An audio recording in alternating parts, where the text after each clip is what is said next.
Alhamdulillah Alhamdulillahilladzi hadana wa kafana wa ja'alana minal muslimin.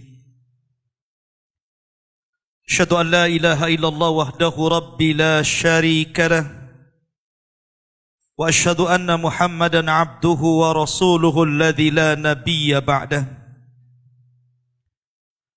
Qala Allahu azza wa jalla Ya ayyuhalladzina amanu taqullaha haqqa tuqatihi wa la tamutunna illa wa antum muslimun amma ba'du.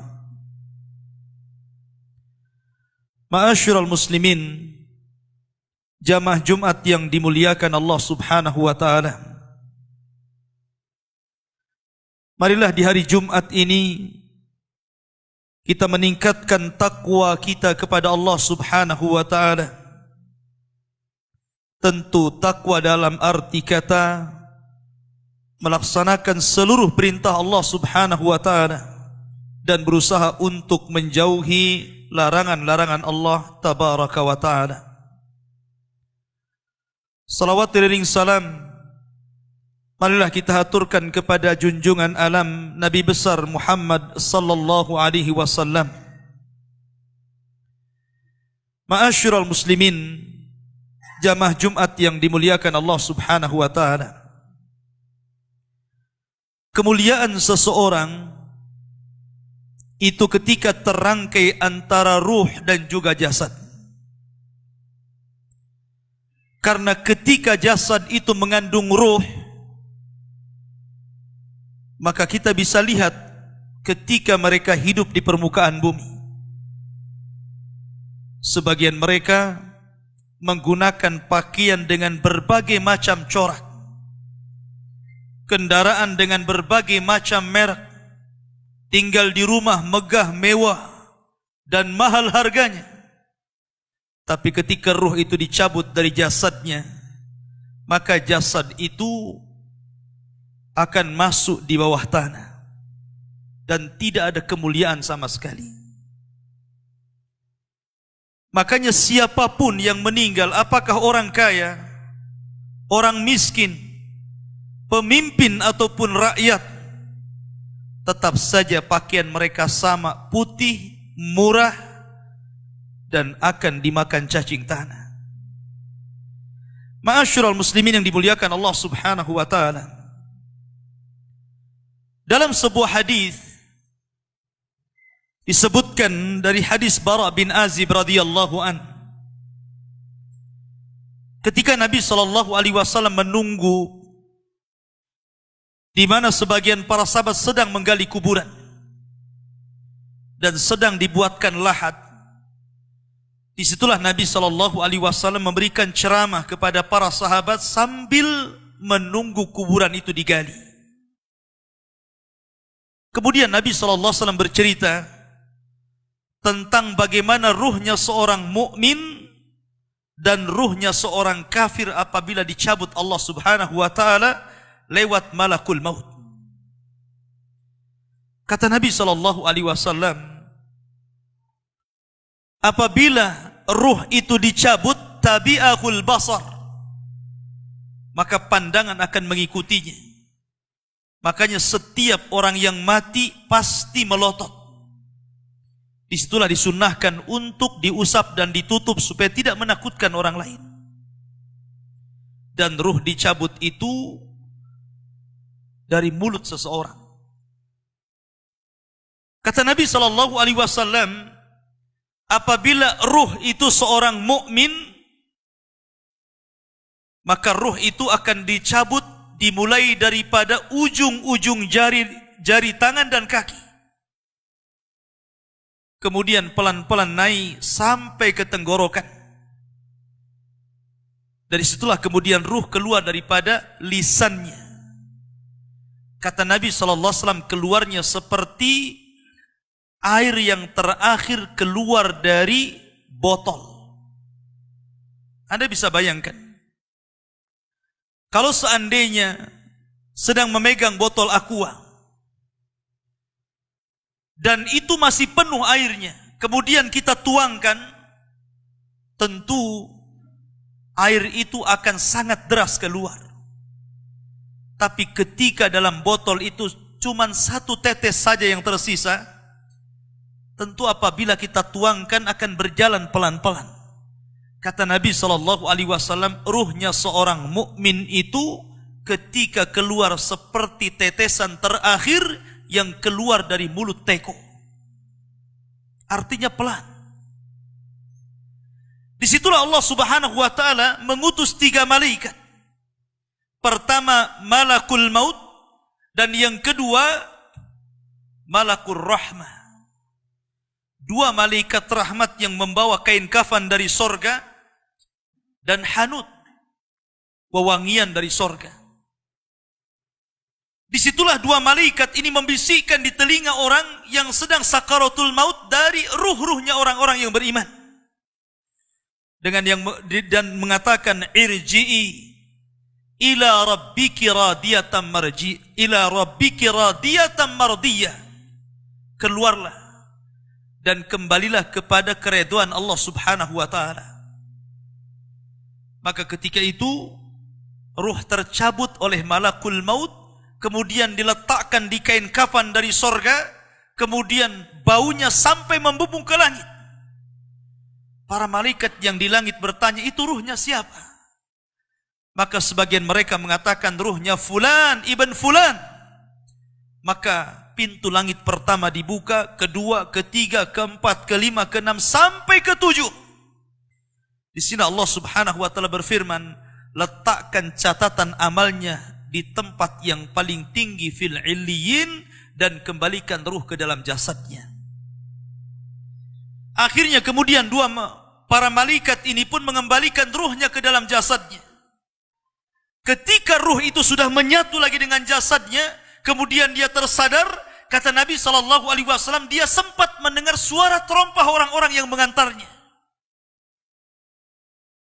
Ketika suara terompah orang-orang yang mengantarnya semakin jauh, semakin jauh, semakin jauh, kemudian keluar dari areal kuburan, disitulah 2 malaikat yang disebutkan dalam riwayat Munkar dan Nakir bertanya tentang 3 perkara. Pertama bertanya tentang man rabbuka, siapa Tuhanmu. Yang kedua, wa ma nabiyuka, siapa nabimu.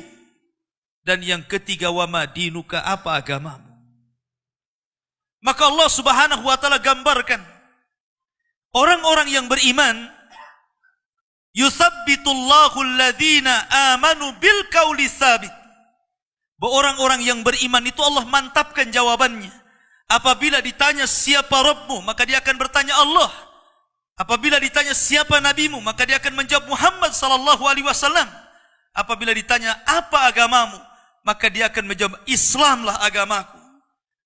Ketika dia sanggup menjawab, tiba-tiba penyuruh dari langit mengatakan, sadaqa abdi, hambaku telah benar.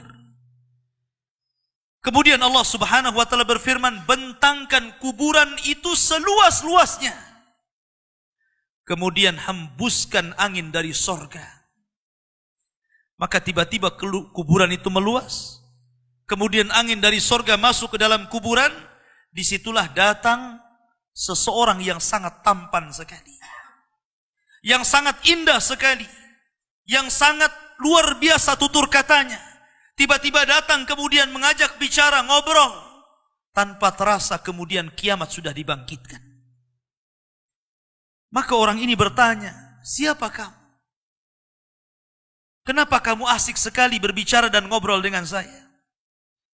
Maka orang ini mengatakan, ana amaluka saleh. Sayalah amal soleh. Sayalah solatmu. Sayalah puasamu. Sayalah qiraatul Qur'anmu. Sayalah birrul walidainmu. Sayalah zikirmu. Dan begitu seterusnya.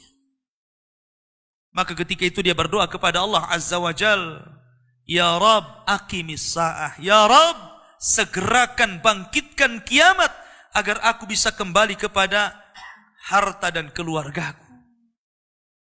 Ini gambaran ruhnya seorang mukmin. Tapi gambaran ruhnya orang kafir berbeda tentunya dengan ruhnya orang mukmin.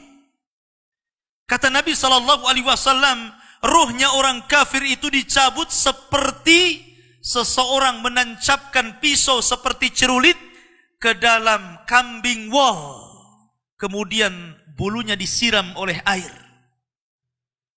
Ketika pisau yang berbentuk bengkok itu dimasukkan ke dalam bulu wol yang sangat tebal, kemudian bulu itu disiram air, kemudian dipaksa dicabut, maka tentu akan merontokkan seluruh bulu-bulunya. Begitulah gambaran Nabi SAW. Ruhnya orang kafir apalagi dicabut seperti itu, akan merasakan sakit yang luar biasa. Disitulah kemudian diutus 3 malaikat, 1 malaikat maut dan 2 malaikat azab. Malaikat azab ini terus membentak-bentak ruh yang akan keluar itu dengan mengatakan, ukhruji ila sakhatim minallahi wa ghadabi. Keluar engkau kepada kemarahan Allah Subhanahu wa taala dan kemurkaannya. Dari situlah ruh tidak mau keluar. Tapi tetap saja oleh malaikat maut dipaksa keluar sehingga dia merasakan sakarat, merasakan rasa sakit yang luar biasa.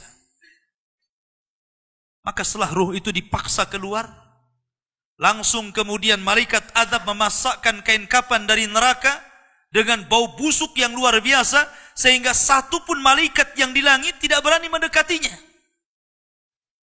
Akhirnya ketika ruh sudah masuk ke dalam kain kafan berbau busuk itu, malaikat hanya bisa saling melempar satu dengan yang lainnya. Tidak ada yang berani mendekat. Disitulah Allah Subhanahu wa ta'ala takdirkan dia tidak bisa naik ke langit. Jangan lagi langit kedua, ketiga, keempat, keenam, sampai ketujuh. Langit pertama pun tidak dibukakan pintunya. Dan itulah isyarat Al-Quran. La tufattahu lahum abwabus sama. Wa la yadkhuluna al-jannah hatta yalijal jamalu fi sammil khiyar. Bahwa pintu langit tidak dibukakan kepada mereka. Kalaupun dibukakan kepada mereka, mustahil. Dan mereka tidak akan masuk ke dalam sorga sampai ada cerita unta masuk ke liang jarum, kata Allah. Lihat bagaimana tersiksanya ruhnya orang kafir ini, ruhnya orang munafik. Maka ruh itu kemudian dijatuhkan dari langit, kemudian masuk lagi ke dalam jasadnya dengan kondisi sudah patah, kesakitan, ibarat Anda jatuh dari ketinggian. Disitulah tiba-tiba ketika sadar, 2 malaikat Munkar dan Nakir sudah membentaknya. Man rabbuka, siapa Rabbmu? Dia hanya mengatakan, ha la adri, aqulu kama qalan nas wa fa'altu kama fa'alan nas. Aku tidak tahu, aku tidak tahu. Aku hanya mengatakan apa yang dikatakan manusia, dan aku hanya berbuat apa yang aku lihat manusia berbuat. Hanya taklid, ikut-ikutan. Maka dia pun dipukul setiap salah menjawab dengan gada malaikat yang kalau diletakkan di gunung Uhud, hancur gunung Uhud itu, kata Nabi SAW. Kemudian ditanya tentang siapa nabinya, tidak bisa menjawab. Kemudian ditanya tentang apa agamanya, tidak bisa menjawab. Maka ketika itu datangkan laki-laki yang jelek, laki-laki yang tuli, laki-laki yang bisu, yang hanya di tangannya palu yang siap memukul-mukul dia sampai kiamat dibangkitkan. Ma'asyiral muslimin yang dimuliakan Allah Azza wa Jalla. Ketika itu ada seruan dari langit, an kadzdzaba abdi, hambaku telah berdusta. Sempitkan kuburannya, bukakan pintu ke arah neraka, biar hembusan-hembusan neraka masuk ke dalam kuburannya. Dari sinilah Utsman bin Affan radhiyallahu anhu, seorang khalifah, apabila diceritakan surga dan neraka, Utsman tidak pernah menangis. Tapi kalau diceritakan tentang kuburan, Utsman itu langsung menangis. Alasannya apa? Kata Utsman bin Affan, karena kuburan itu yang menentukan kemana arah seseorang. Kuburan itulah yang menentukan kemana arah seseorang. Apakah dia masuk ke dalam ashabun nar ataukah ashabul jannah.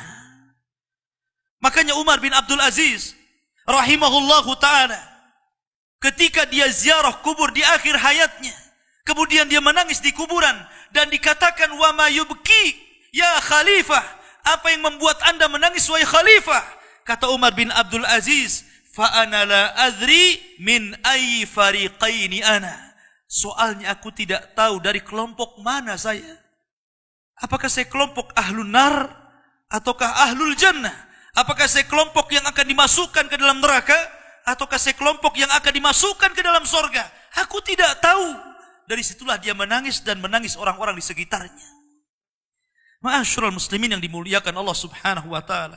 Oleh karena itulah ada satu tugas untuk mengingatkan kita kepada fitnah kubur yang berujung kepada azab kubur ataupun nikmat kubur. Sebuah sunnah yang sudah langka dijalankan manusia, yakni ziyaratil kubur. Kata Nabi SAW, kuntu nahaitukum ang ziyaratil kubur fazuruha fa innaha tudzakirukumul akhirah. Dulu aku larang kalian ziarah kubur, tapi sekarang ziarahlah kalian ke kuburan-kuburan kaum muslimin, karena itu hanya bisa mengingatkan kita kepada kematian dan hari akhir. Aqulu ma tasma'un, aqulu qauli hadza, innahu huwal ghafurur rahim.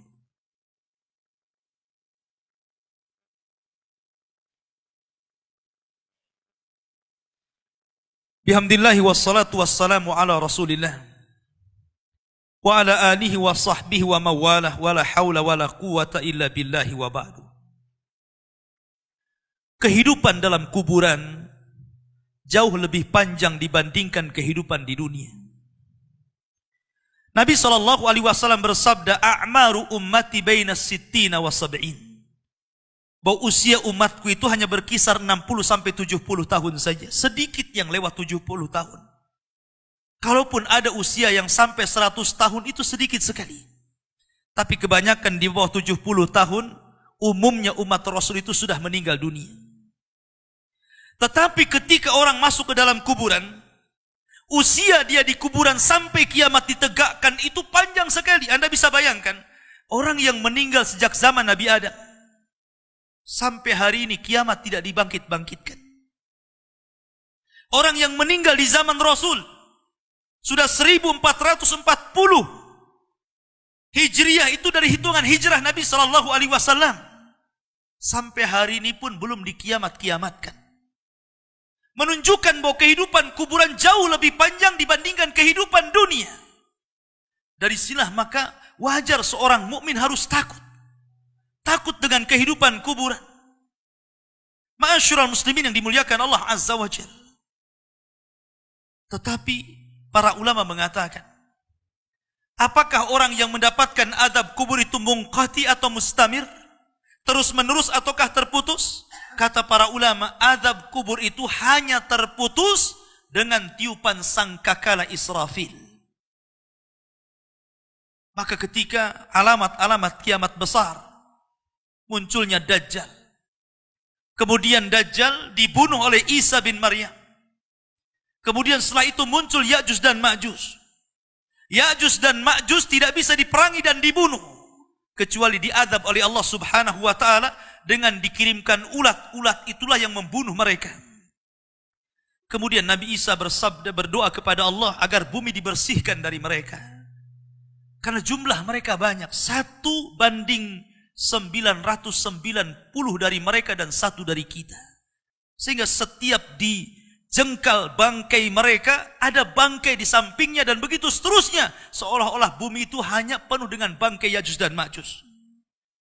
Sehingga Allah kirim burung-burung sebesar unta, kemudian dilempar entah kemana. Baru setelah itu Isa hidup beberapa tahun, disitulah kehidupan yang paling indah. Karena bumi dimunculkan barakahnya. Sampai-sampai orang yang menanam sesuatu di tanah kering pun tumbuh dan subur. Baru setelah Isa bin Maryam meninggal dunia, kemudian manusia mulai menjauh dari agamanya. Setelah mereka jauh dari agamanya, diangkatlah Al-Quran. Sehingga tidak ada satupun tulisan di dunia, sehingga orang yang hendak membacanya kosong Al-Qurannya. Orang hendak mengeluarkan dari hafalannya, lupa hafalannya. Ketika itu manusia mulai terpecah menjadi 2 antara mukmin dan kafir. Di saat itulah, ketika mereka tertidur di malam hari, kemudian bangun di pagi hari, matahari tidak muncul. Ditunggu sampai duhur, matahari tidak muncul. Ditunggu sampai asar, matahari tidak muncul. Harusnya matahari terbenam, tiba-tiba matahari justru terbit dari arah barat. Kejadian matahari terbit dari arah barat itu cuma 1 kali saja. 1 hari. Baru 2 hari setelahnya muncul binatang dari perut bumi dan bicara. Kerjanya hanya menstempel orang mukmin dan kafir. Maka ketika itu Allah Subhanahu wa taala mengirim angin yang sangat dingin, membunuh orang-orang yang beriman dan membiarkan orang-orang fasik dan munafik. Membiarkan orang-orang munafik dan orang-orang kafir sehingga orang tidak malu maksiat di tengah jalan. Disitulah Allah Subhanahu wa taala kirimkan api berasal dari Aden Yaman. Api ini tidak membakar manusia tetapi menggiring sampai ke negeri Syam. Disinilah Nabi SAW bersabda, la taqumus sa'ah illa ala syiraril khalqi. Tidak mungkin tegak hari kiamat kecuali tegak di atas manusia yang paling buruk. Ketika itulah Nabi SAW menceritakan bahwa Allah Subhanahu wa taala memerintahkan kepada Israfil untuk meniup sangkakala yang pertama. Disinilah adab kubur terputus. Karena ketika itu seluruh orang mati. Baik orang yang ada di atas bumi atau yang ada di bawah bumi. Baik kalangan jin, baik malaikat. Kecuali makhluk-makhluk yang Allah kehendaki saja. Semua hancur. Dan Abu Hurairah radhiyallahu anhu menceritakan kehancuran bumi setelah tiupan sangkakala itu adalah 40. Bisa 40 hari, bisa 40 bulan, bisa 40 tahun. Yang jelas Allah hancurkan bumi ini. Allah luapkan lautan ke daratan. Allah jatuhkan bintang. Allah hancurkan gunung sehingga seperti kapas yang dihempas angin. Itulah yang disebut dengan kehancuran alam atau hari kiamat. Baru setelah kemudian bumi tidak bulat lagi. Tapi bumi terhampar. Allah ganti bumi yang kita pijak dengan bumi yang baru. Itulah yang disebut dengan padang mahsyar. Maka disitulah Allah Subhanahu wa taala memerintahkan Israfil untuk meniup sangkakala kebangkitan. Yang kedua kalinya Israfil pun kemudian meniup sangkakala. Maka dari situlah manusia keluar dari perut bumi. Wa akhrajatil ardu athqalaha.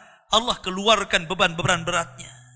Disitulah orang-orang yang beriman ketika mereka muncul dari kuburan, maka mereka akan berkumpul dengan keluarganya.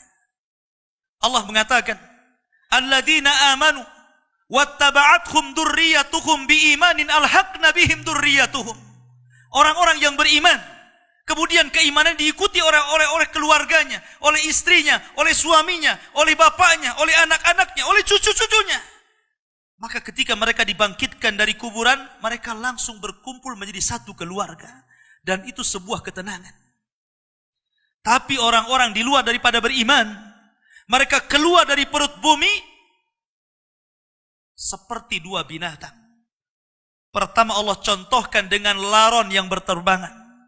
Anda bisa melihat laron apabila berjalan atau berterbang di atas lampu atau di sekitar lampu. Lihat bagaimana cara terbangnya. Mereka akan saling tubruk dengan kawan-kawannya. Karena pada hari itu anak lari dari orang tuanya, suami lari dari istrinya, orang tua lari dari anaknya. Terkadang mereka bertubruk satu dengan yang lainnya. Yang kedua seperti belalang kal jaradil muntashir. Pertama seperti laron dulu. Lari sana, lari sini. Yang dari barat ke timur, yang dari timur ke barat, yang dari selatan ke utara, yang dari utara ke selatan. Mereka kacau. Sehingga mereka mengatakan, ya wailana, man ba'athana, mim marqadina. Celaka, siapa yang membangunkan aku dari tidurku? Tapi orang-orang yang beriman hanya mengatakan, hadza ma wa'adar rahman wa sadaqal mursalin. Inilah janji Allah kepada kalian dan benarlah ucapan para rasul. Baru setelah itu, dari padang mahsyar berteriak seorang yang Allah suruh untuk berteriak. Mulailah kemudian mereka teratur. Mereka terbang seperti belalang. Karena belalang itu kalau terbang maka akan teratur dengan koloninya. Maka mereka akan berjalan ke satu titik. Disitulah yang disebut dengan padang mahsyar. Mereka akan tinggal selama 50 tahun telanjang, kembali tidak dikhitan, tidak pakai sandal, matahari dekatkan 1 mil, keringat bercucuran. Tidak ada makan, tidak ada minum. Mereka berdiri 50 tahun.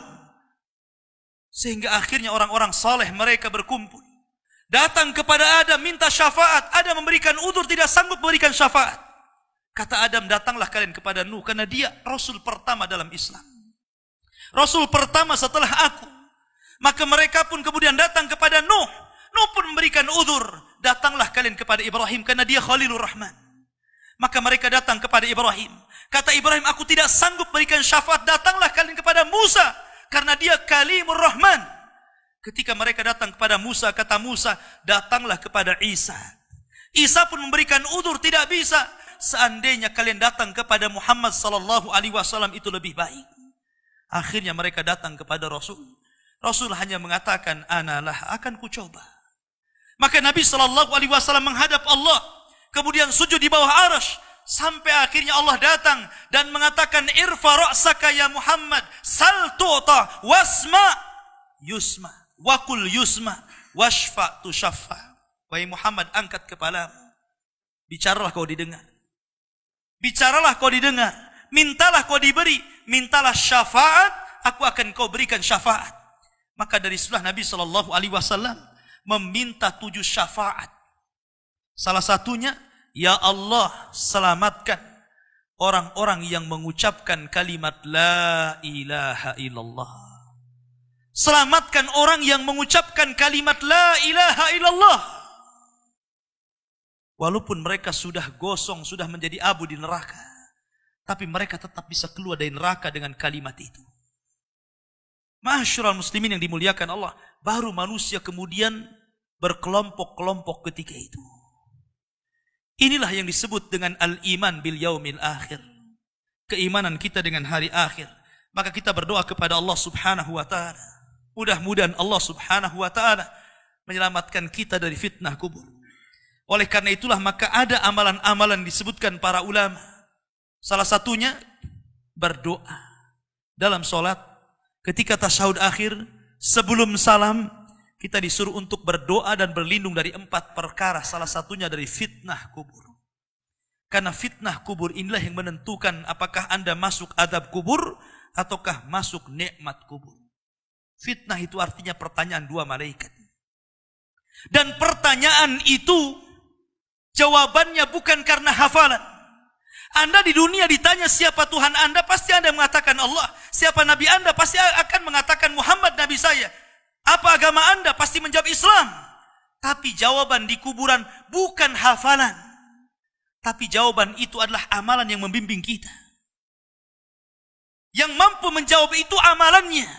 Solat kita yang mampu menjawab. Puasa kita, baca Quran kita, zakat kita, birrul walidain kita, itulah yang akan menjawab.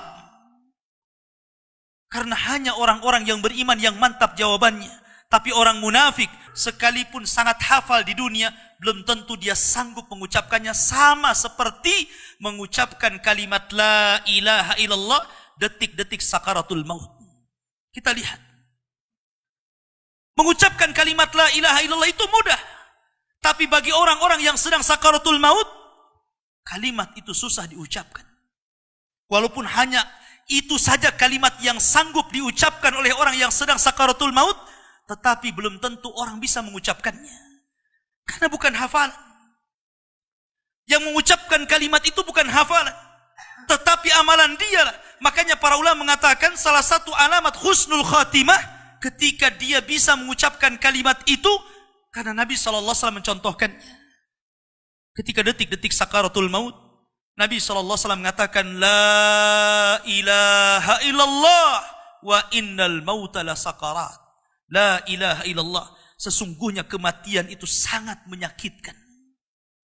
Kalau Nabi SAW saja sakit ketika meninggal, tentu di luar Nabi SAW lebih sakit lagi.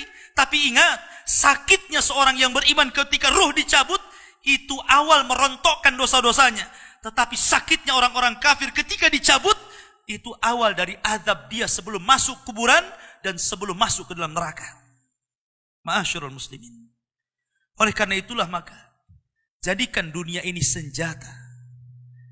Dan senjata yang paling baik adalah doa. Jadikan dunia ini penjara. Karena memang kita masih di penjara. Anda tidak boleh tidak meninggalkan sholat, masih tidak boleh. Kita masih harus tetap sholat, zakat, puasa, haji, berbuat baik. Jadikan dunia ini penjara. Karena Rasul yang mengatakan, ad-dunya sijnul mu'min. Dunia ini penjara bagi orang-orang yang beriman. Kita harus terpenjara dengan ibadah. Tetapi orang-orang kafir itu sorga.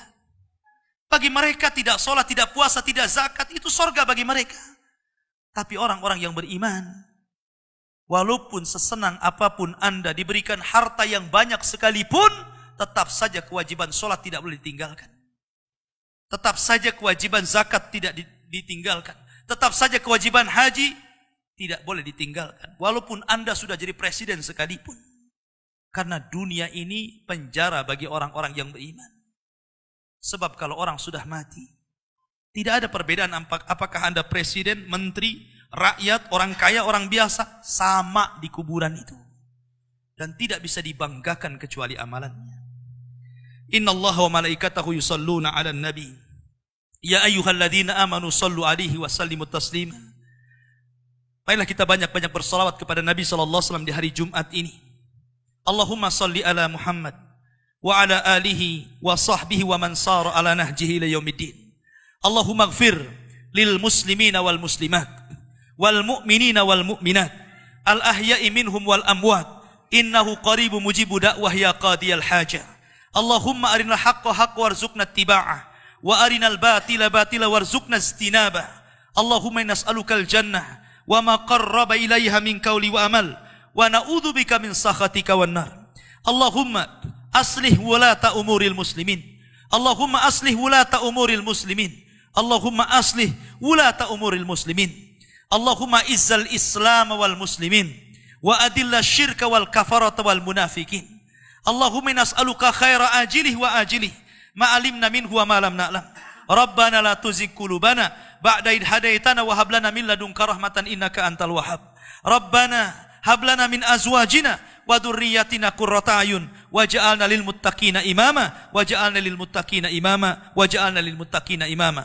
Rabbana atina fid dunya hasanah wa fil akhirati hasanah wa qina adzabannar. Wa sallallahu ala nabiyyina Muhammad walhamdulillahi rabbil alamin. Ibadallah, innallaha ya'muru bil ahdi wal ihsan wa ita'i dzil qurba wa yanhanil fahsya'i wal munkari wal bagh ya'idukum la'allakum tadhakkarun. Qumu lis salatil jum'ah rahimakumullah.